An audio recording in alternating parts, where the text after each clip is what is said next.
બોલો, અદાણીની મોંઘી વીજળીના ભાવ કહેવામાં સરકારને નવોઢાની જેમ શરમ આવે છે। કહેવાય છે કે ગુજરાતમાં વીજળી સૌથી મોંઘી છે અને જ્યાં સુધી ભાજપ છે ત્યાં સુધી દિલ્હી અને પંજાબવાસીઓની જેમ ગુજરાતના લોકોને મફત વીજળી તો ક્યારેય મળવાની નથી, તે નક્કી છે। અને એ પણ નક્કી છે કે જ્યાં સુધી ભાજપ છે ત્યાં સુધી અદાણીની વીજ કંપનીઓને ઊની આંચ પણ આવવાની નથી।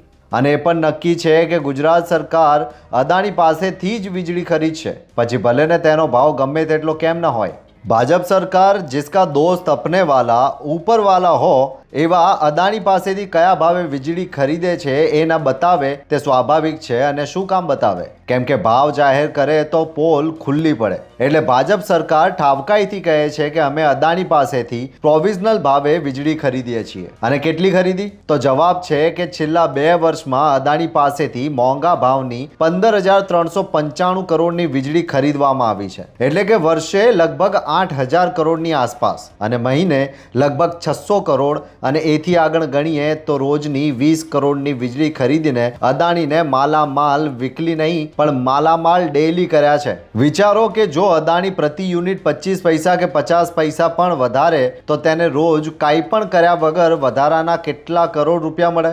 અગાઉની સરકારો વીજ માંગ માટે લાંબા ગાળાના આયોજન તરીકે પોતે જ વીજ મથકો સ્થાપતી હતી, પરંતુ ભાજપ આવ્યા બાદ ખાનગીકરણમાં મિત્રોને વીજ મથક સ્થાપવા કહ્યું હશે અને પછી તેમની સાથે 25 કે 50 વર્ષના કરાર કરીને મોંઘી રે મોંઘી વીજળી ખરીદવાનો જે દોર શરૂ થયો તેની ભરપાઈ લાખો ગરીબ વીજ ગ્રાહકો કરી રહ્યા છે। અને લાભ કોને મળી રહ્યો છે કહેવાની જરૂર છે ખરી? ધન્યવાદ।